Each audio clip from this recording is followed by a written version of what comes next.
মেয়েটার সাথে সাথে বলে, ইয়া রাসূলুল্লাহ, ইয়া হাবিবাল্লাহ, হুজুর আপনি যদি আমার গার্জিয়ান হন আর তামাম দুনিয়ার কোনো মানুষ লাগবি না, আমি এই বৈঠকে বিবাহ বসতে রাজি হয়ে গেলাম। জোরে কোন সুবহানাল্লাহ। ইয়া রাসূলুল্লাহ, হাবিবাল্লাহ, বিবাহ বসতে রাজি, তবে তিনটা শর্ত আছে। জোরে কোন কয়টা? হয় নাই? জোরে কোন কয়টা? তিনটা শর্ত। এক নাম্বার শর্ত, ইয়া রাসূলুল্লাহ, ইয়া হাবিবাল্লাহ, যেই যুবকটা আমারে বিবাহ শাদী করবে ওই যুবকটা দৈনিক এক খতম কোরআন তেলাওয়াত করা লাগবে। জোরে আওয়াজ দিয়ে কোন সুবহানাল্লাহ। সবচেয়ে ভালো পড়নেওয়ালা হাফেজরাই দৈনিক এক খতম কোরআন তেলাওয়াত করতে পারে না, ফাঁকে নামাজ, গোসল, বিশ্রাম পড়তে পারে না। আর আমজনতার কথা তো কয়াই লাগে না। সূরা ফাতিহা জিগাইলে যে কটা হরফ আছে ডবল ভুল। ডবল কি? ভুল। ইয়া রাসূলুল্লাহ, ইয়া হাবিবাল্লাহ, যিনি আমাকে বিবাহ করবে সে পূর্তি দৈনিক 12 মাস বছরে যেই কয়দিন রোজা রাখা হারাম ওই কয়দিন ব্যতীত বছরের সব দিনগুলিতে নফল রোজা রাখা লাগবে। জোরে কোন সুবহানাল্লাহ। 12 মাস। আজকে রোজা রয়েছেন কয়জনে? হাজা গাইলে 2-3 জন। নফল রোজা না রাখলে হয়? অহলে হাদিস টিরে যে লাগে ওডিরে লাগে জুতার বাড়ি দাও।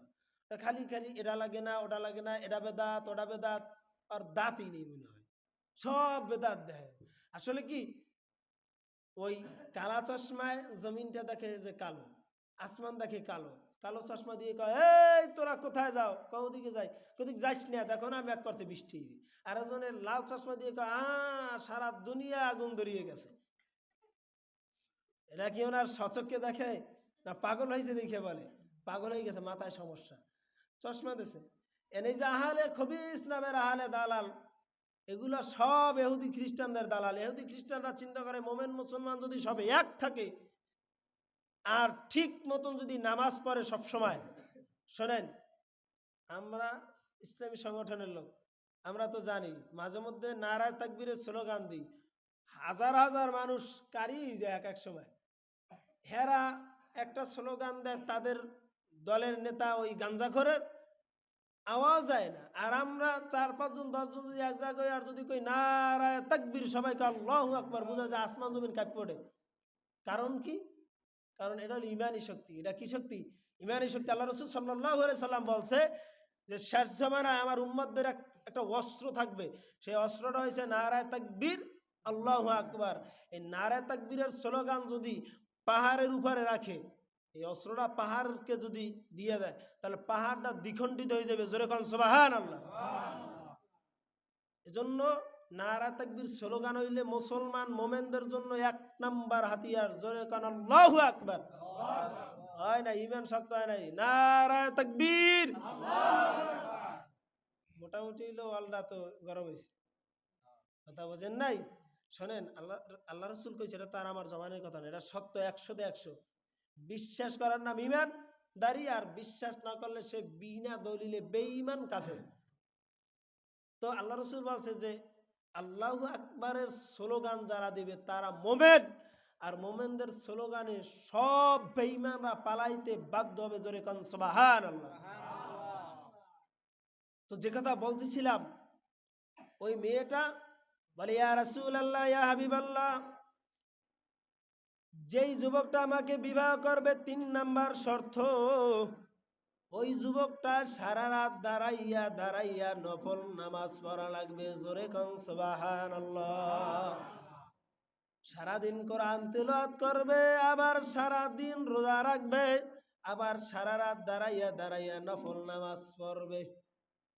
বুঝেন সহজ না কঠিন? সারাদিন রোজা, আবার সারা বছর কাজ করবে কোন সময়? এরপর আবার সারা রাত দাঁড়াই দাঁড়াইয়া নফল নামাজ। রোজা থাকিয়া বই থাকতে পারবে না, কাল খামাখা। রোজা থাকিয়াও কাজ করা যায় যে না না, কাজ করতে পারবে না, সারাদিন কোরআন তেলাওয়াত করা লাগবে। জোরে একটা আওয়াজ দিয়ে কোন সুবহানাল্লাহ। কত বড় কঠিন, বড় কঠিন কিনা? তো এখন বলছে, এই সাহাবায়ে কেরামরা, এই মেয়েকে বিবাহ করার জন্য কে রাজি আছো? এই মেয়ের গার্জিয়ান আমি। সবাই দাঁড়াইছে, নারায়ে তাকবীর, প্রত্যেকে বিবাহ করার জন্য। এই শোনো, 3টা প্রশ্ন আছে, 3টা শর্ত আছে, এই 3 শর্ত যে মানবা তাকে, এই মেয়েটাকে তার সাথে বিবাহ করাই দেবো। শর্ত 3টা বলছে, এবার একেবারে সব ছাই নেন। এখন আর কথা কয় না, সব চুপ হয়ে গেছে। কথা বোঝেন নাই? এখন আর কেউ কথা বলে না। তো এক যুবক এক কোণার থেকে দাঁড়াইছে, ইয়া রাসূলুল্লাহ, ইয়া হাবিবাল্লাহ, ও পয়গম্বর, আমি এই মেয়েকে বিবাহ করতে এই 3 শর্ত মানিয়া রাজি আছি। জোরে কোন সুবহানাল্লাহ। আজকে রাত্রে অন্য দিনের চেয়ে সুবহানাল্লাহ কইলে বেশি নেক পাওয়া যাবে। জোরে কোন সুবহানাল্লাহ। আপনারা কইবেন যে তুমি তো মাইক দেখো, আরে মাইক থুইয়ে দেন, আপনার কাছে যদি না বড় হয় মাইক থুইয়ে দেন। কারণ আমরা বাংলা বলি, ইসলামী আন্দোলন করি। ওই মহিবুল ভাই জানে যে কলাপাড়া আর ওই চাকাবে যত মিছিল মিটিং হয় জাগর দিয়ে আমি বেশি, কারণ আমার গলার ভয়েস বেশি, আমি এর লিগে চিরেই বেশি। চিক ডাক না দে তারলে আপনি ঘরে চোরাই ছাড়তেছেন, চোরাইছে চোরাইছে, চোর আর যাইবে না।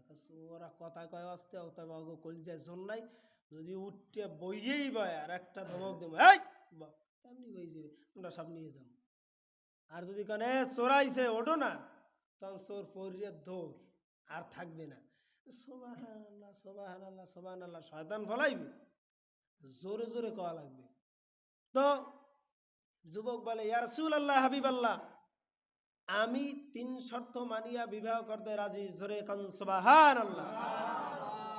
3 শর্ত মানিয়া যখন রাজি হয়েছে, সাথে সাথে বিবাহ শাদী পড়াইয়া কলমা দিয়া তাদেরকে দিয়ে দিয়েছে। আল্লাহ রাসূল দোয়া করছে যে আমি তোমাদের জন্য দোয়া করি, তোমরা জীবনে সুখময় হও, দাম্পত্য জীবনে কি হও? সুখময় হও। সারা রাত পরে দাঁড়াই দাঁড়াই নফল নামাজ, এরপর সারাদিন কোরআন তেলাওয়াত আর রোজা, দাম্পত্য জীবন কেমন হবে বোঝেন? আর যদি একটু দুর্বল পয়েন্টই থাকে, তা তো আর এবারই মহিলা থাকে না, কয় জামুকিয়া থাকবো না, আন্দোলনটাকে থাকবো না। কয় কি হয়েছে? কয় হ্যাঁ কওয়া যাইবে না, থাকা যাইবে না, এলো কথা। হ্যাঁ তাই না, বেশি বুজুর্গ হয়ে যায়। আরে আল্লাহরে যারা মানে, হ্যাঁ আবার ওই একটু কম বেশিতে ঠেহে না। তো এখন বলছে কি যে রাসূলুল্লাহ, হাবিবাল্লাহ, আমরা যাই, দোয়া করিয়া দিছে। কিছুদিন পর ওই মেয়েটা তার স্বামীকে হাত ধরিয়ে আল্লাহ রসুলের সামনে হাজির করছে। ইয়া রাসূলুল্লাহ, হাবিবাল্লাহ, আপনার সাহাবী 3 শর্তে আমার বিবাহ করছে, একটাও মানে না। আল্লাহ রসুল ধমকে শুরু বলে, এই কিরে মানো না কেন? ইয়া রাসূলুল্লাহ, হাবিবাল্লাহ, ওদেরকে থামানো, ওরা চিল্লে কি লিখে, তোরা বহন করবি, এদিকে আয়। কেডা কেডা বহন করবি, এদিকে আয়, কথা কইস না, বেরাবি তো। তো বলে যে ইয়া রাসূলুল্লাহ, হাবিবাল্লাহ, আপনার সাহাবী 3 শর্তে আমার বিবাহ করছে, এক শর্ত মানে না। আল্লাহ রসুল ধমক দিয়ে বলে, এই কেন মানো না? ইয়া রাসূলুল্লাহ, হাবিবাল্লাহ, আমি 13টা শর্ত মানি। জোরে কোন সুবহানাল্লাহ। বলে 13টা মানে? এই মেয়ে 13টা শর্ত বলে মানে? কয় না ইয়া রাসূলুল্লাহ, হাবিবাল্লাহ, একটা মানে না, আমি সত্য কথা বলছি, আল্লাহে আল্লাহর কসম, আমি সত্য বলছি। যুবক ছেলেটা উঠতেই বলে, ইয়া রাসূলুল্লাহ, হাবিবাল্লাহ, আমার বিবির দেওয়া সত্য, আমার দেওয়া সত্য, এই দুইটা তো আর সত্য হইতে না, একটা সত্য আর নাহলে একটা মিথ্যা। কয় এই সহজে বলো, আলিমুল গায়েব, গায়েবের মালিক কে?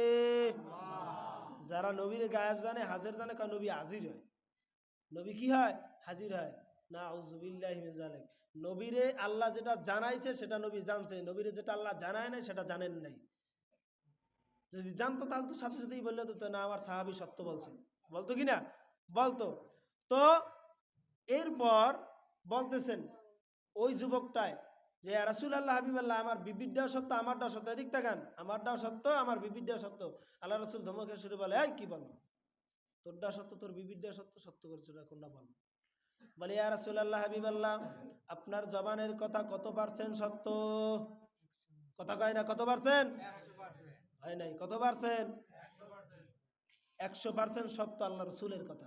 ইয়া রাসূলুল্লাহ, হাবিবাল্লাহ, আপনি মসজিদে নববীতে বসে একদিন বলছিলেন, যেই মানুষটা যেই মানুষটা দৈনিক একবার সূরা ফাতিহা তেলাওয়াত করবে, তার আমলনামায় 20 পারা কোরআনের সওয়াব আল্লাহ তাআলা লিখে দেবে। জোরে কোন সুবহানাল্লাহ।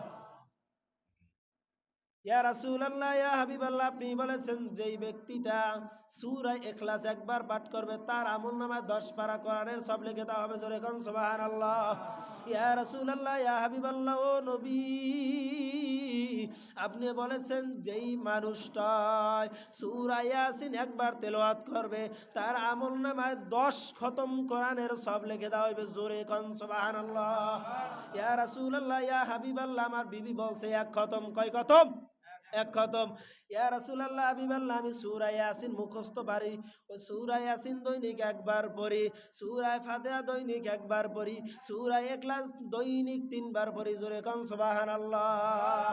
এতে 11.5 খতমের বেশি হয়। জোরে কোন না সুবহানাল্লাহ। অজনসিয়াত বোঝে না, অজনসিয়াত শোনে না, খালি সুর শুনতে আসে। এই জন্যই তো আমাদের এই অবস্থা। ইয়া রাসূলুল্লাহ, ইয়া হাবিবাল্লাহ, আমার বিবি বলছে এক খতম, আমি দিই ডবলের ডবল, 3 গুণ 4 গুণ 11.5 খতম। আল্লাহ রসুল মিসকে হাসি দিয়ে বলে আলহামদুলিল্লাহ। ও সাহাবী, তুমি বলো সারা রাজ্যে দাঁড়াইয়া দাঁড়াইয়া নফল নামাজ পড়া লাগবে, এইটা তুমি কিভাবে আদায় করো? আল্লাহ রসুলের সাহাবীর সাথে সাথে বলে ইয়া রাসূলুল্লাহ, হাবিবাল্লাহ, আপনি একদিন নসিহতের সময় বলছিলেন ও সাহাবায়ে কেরামেরা, তোমরা যদি এশারের নামাজ জামাতে আদায় করো আবার ফজরের নামাজ জামাতে আদায় করো, হুজুর এগুলা বলিয়েন না, ফজরের সময় তো খাতা কম্বল গাই দিয়ে ঠান্ডা লাগে লেগে ঘুমায়। এটা ঘুমান না? কয়জন খালি এক বেড়ায় ঠেকছে, এই লগে 2-1 ঠেয়া থাকে, হেরা আসে। সবাই আসে না, সবাই কি করে না, আসে না। ফজরের নামাজ কতজনে পড়ে না। আবার মহিলারা উঠতে উঠতে সূর্য উঠে হেই খেলে উঠে নামাজ পড়ে। মহিলাকে ম্যাক্সিমাম নামাজই হয় না, কারণ এরা জোহরের নামাজ আর বিশেষ করে ফজরের নামাজ, এই 2 ওয়াক্ত নামাজ তো মহিলাকে প্রায় হইছে না। কারণ জোহরের নামাজ ওই গোসল দেয় 3:30-4টায়, 3:30-4টায় যদি গোসল দেয়, এরপর আইয়া জামা কাপড় রোদ্দেতে পর্যন্ত কোনটাই, আর যদি গুঁড়ো গাড়া 2-1 কান্দেই তাই ভাত দেয়, এইবার নামাজে যায়, হেকালে আসরের রক্ত বাড়াই যায়, নামাজ হয় না। আবার ফজরের সময় স্বামীর উঠেই দেয়, বুজুর্গ ঠেলা, হ্যাঁ ওঠো যাই নামাজ পড়ো। এবার হে উঠে উজু মুজু করে নামাজ কালাম পড়ে হেবে ডাক দেখে উঠছো, হাই উঠছি। এবার আরো কিছু কয় আর কইলাম না, কথা বোঝেন নাই, এই জন্য নামাজ হয় না। তো আল্লাহ রসুল বলছেন এশারের নামাজ জামাতে আদায় করবে, ফজরের নামাজ জামাতে আদায় করবে, নাক টাইন্না ঘুমাইবে, সারা রাত দাঁড়াইয়ে দাঁড়াইয়ে নামাজ পড়লে নফল যেই সব, ওই পরিমাণ সব আল্লাহ তাআলা তার আমল নামায় দিবে। জোরে কোন সুবহানাল্লাহ। আর সারা রাত দাঁড়াই দাঁড়াই নামাজ পড়া লাগবে না। আল্লাহ রসুল নামাজ পড়তে পড়তে তার পা মোবারক ফুললে যাইতেন, আপনাকে তো পা ফুলবে না, সহজ করিয়া দিছে। হ্যাঁ, সাহাবী এই কথা বলছে, বার আল্লাহ রসুল মিসকি মিসকি হাসে, এবার বলে তোমার বিবি যে বলছিল সারা বছর নফল রোজা রাখা লাগবে, ও সাহাবী এইটা কিভাবে আদায় করো? আল্লাহ রসুল ওই 2 প্রশ্নের জবাব দেওয়ার সাথে সাথে বুঝতে পারছে যে আমার সাহাবী আমার কথা অনুযায়ী কাজ করছে, আমার নসিহত তার দিলের কানে দিয়া শুনছে। কি করছে? দিলের কান লাগাইয়া শুনছে। শোনার কারণে এই সিস্টেম চালু করার কারণে আজ কঠিন মুসিবত থেকে সে পার পেয়ে যাইতেছে। জোরে কান সুবহানাল্লাহ।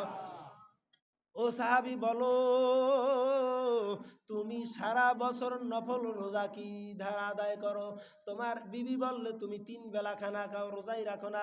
আর ওই সময় বলছিল যে সারা বছর নফল রোজা রাখা লাগবে, বছরে 5টা দিন রোজা রাখা হারাম, ওই 5 দিন ব্যতীত সব সময় রোজা রাখা লাগবে।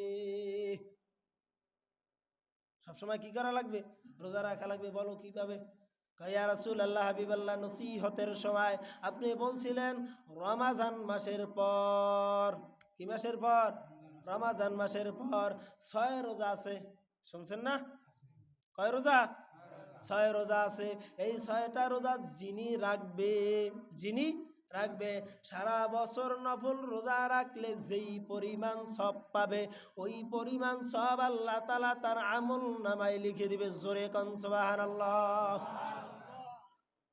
সুবহানাল্লাহ পর্যন্তই শেষ, রোজা থাকবেন? সুবহানাল্লাহ কইয়ে যাই, রোজা থাকিয়ে না থেকে রোজার পর। আল্লাহ রসুল সাথে সাথে মিসকি মিসকি হাসে আর বলে হে মেয়ে, তোমার বিবি যে, তোমার স্বামী যে 3টা জবাব দিল, এখন তুমি মানো কিনা বলে, ইয়া রাসূলুল্লাহ হাবিবাল্লাহ, আমি মানলাম, আমি খুশিও হইলাম, আমি দোয়া করি আল্লাহ তাআলা তাকে এরকম যতদিন বাঁচাই রাখবে এরকম নেক আমল করার তৌফিক দান করুক। সকলে বলুন আমিন। আপনি আমি রোজা রাখি না। এই শবে বরাতের সম্বন্ধে 3টি রোজা আছে। কয়টি রোজা? 3টি। একটা থাকলেও হবে, 2টা থাকলে হবে, 3টা থাকলে ভালো হয়। আর একটাও যদি না থাকে সমস্যা নাই, তবে এই রোজাটা দ্বারা সামনের রোজাকে মজবুত করা যায়। আপনি যদি আজকের রোজাটা রাখতেন, কালকে রোজাটা রাখতেন, 15 দিন পর যে রমাজান মাস আসতেছে এই রোজাটা রাখা সম্ভব ছিল। নচেত তো আপনি ওই সময় রোজা রাখিয়ে মাথা গরম, কি করবে? মাথা গরম হয়েছে, সন্ধ্যার সময় পেটে খিদে লাগে, পানির পিপাসায় ধরে, আর কয় পুরা গেলাস 6টা দে আমারে। ছোট ছোট বাচ্চারা ইফতার করলে নেক পাওয়া যায়, যাদের রোজা রাখা ফরজ হয় নাই, যাদের রোজা রাখা কি হয় নাই, কথা কয় না, আরে খাওয়ান বা না খান, মহে সত্য কথা রাখান, রোজা রাখা যাদের কি হয় নাই, ফরজ হয় নাই, তাদেরকে নিয়ে রোজা বা ইফতারি করলে আল্লাহর হাবিব বলে তার আমল নামায়, যিনি রোজা খোলায়, যিনি ইফতার দেয় মসজিদে, তার আমল নামায় লক্ষ লক্ষ নেকি আল্লাহ তাআলা জমা করিয়া দেয়। জোরে কোন সুবহানাল্লাহ। হয় না? আর জোরে কোন সুবহানাল্লাহ। যারা রোজা রাখার বয়স হয় না তাদেরকে নিয়ে, আর তাদেরকে দেখলে আমাদের এলাকায় এমন হয় কিছু মুরব্বীরা মাথা পুরো গরম হয়ে যায়। আরে আপনি রোজাদার ব্যক্তিরে খেজমত করে খাওয়াইলে যেই পরিমাণ নেক, যিনি রোজা রাখার বয়স হয় নাই তাকেও যদি ওরকম একটু খেজমত করে খাওয়ান। শোনেন, আজকে আমি রোজা রাখছিলাম, অল্প কিছু খাইছি, পর পেট ভরে গেছে, আর কিছু খাইনি। এতে কি হয়েছে? আর যদি দুনিয়াদারি সব খাইয়ে দিতাম হয়তো কদ্দুর ভালো হইতে। আর এই যে কম খাইছি তাতে কতটা দুর্বল হয়ে পড়লাম। মানে মসজিদে আসবেন, এটা আসলে ভালো জিনিস। রোজাদারদেরকে ইফতার করাবেন, সাথে 2-10টা ছোট বাচ্চারা আসবে তাদেরকে খাওয়াবেন। কম খাবেন, বাসায় যেয়ে বেশি বেশি খাবেন, সমস্যা নাই। কারণ রমাজান মাসে রোজাদার ব্যক্তিরা যা খাবে কিয়ামতের মাদানে এর কোনো হিসাব না হবে না। জোরে কান সুবহানাল্লাহ। কোন হিসাব না হবে না, যা খাইতে স্বর্ণ সাবাই খেয়ে নিলে কোনো হিসাব নেবে না, কোনো হিসাব আল্লাহ তাআলা কি করবে না, নেবে না, যা পারেন খাইবেন। আবার এই চিন্তা করে যে হুজুর কইছে রোজা থাকবো আর হারাম খামো, হ্যাঁ হবে না। সুদের ঠাই দিয়ে ঠিকঠাক মতন আপেল আর কমলা এনে খাবো, হবে না। সুদখোর, ঘুষখোর, এরাই আবার বেশি আপেল কমলা খাইতে। দেখবেন এরা যে আপেল কমলা খায়, আর সবাই পারে না তোরা খাইতে। আবার মনে করি না যে ভালো মানুষ আপেল কমলা খাইলে এখন হেউ আমি কিনবো না, কারণ সুদখোররা খায়, যারে আমি কিনলে কেন আমারও হয়ে পায়। আরে না মিয়া, সবাই কি এক পালা ওজন দেওয়া হয়? এক পালায় সবার ওজন দেওয়া হয় না। এজন্য রমাজান মাস সামনে আসতেছে, আজকে যে নামাজটা আদায় করব, কোন নির্ধারিত 12 রাকাত, 20 রাকাত, 15 রাকাত, 6 রাকাত পড়ার কোনো হাদিসে নাই। এই নির্ধারিত করাটার নাম বেদাত। আপনি যদি 12 রাকাত পর্যন্ত পড়েন আলহামদুলিল্লাহ, যদি করেন না নির্ধারিত 12 রাকাত পড়লাম তাহলে বেদাত হবে, নামাজে কোনো লাভ হবে না, আর উল্টো বিলে গুনাহ হবে। আজকে আপনি রোজা রাখছেন, কালকে রাখবেন, যদি বলেন না রোজা রাখাই লাগবে, তাহলে এটাও কি হবে? বেদাত হবে। এটাও কি হবে? বেদাত হবে। না রাত্রে 12টা পর্যন্ত বসে থাকবো, ফজরের সময় উঠুক আর না উঠুক। আপনারা এমন চাপ সৃষ্টি করবেন না যে আজকে যে তাবারক আছে, তাবারকের জন্য 12টা পর্যন্ত বসাই রাখবো, 2-1 জন বসেও থাকবে তাবারকের আশায়, ইনশাল্লাহ সে ফজরের নামাজ পড়বে না। এই যার কারণে বসে থাকবে, কসম খোদার, আল্লাহর হাবিব বলে ওই তার সব গুনাহ মাথায় নেওয়া লাগবে, ওই যে ফজর পড়ে নেই। এজন্য আজীবন, শোনেন, আজীবন সে নামাজ পড়লে না, সেটা কিন্তু আপনাকে মাথায় উঠেবি না। এই যে আজকে নামাজ পড়ে না, কিয়ামতের মাদান কে আল্লাহ আমি অমুক ব্যক্তির লেগে নামাজটা পড়িনি। মানুষ তো অন্যের মাথায় চাপাই দেওয়ার জন্য ওই সময় ব্যস্ত থাকবে। এজন্য সামনে রোজা আছে, ইনশাল্লাহ রোজাটা রাখবেন।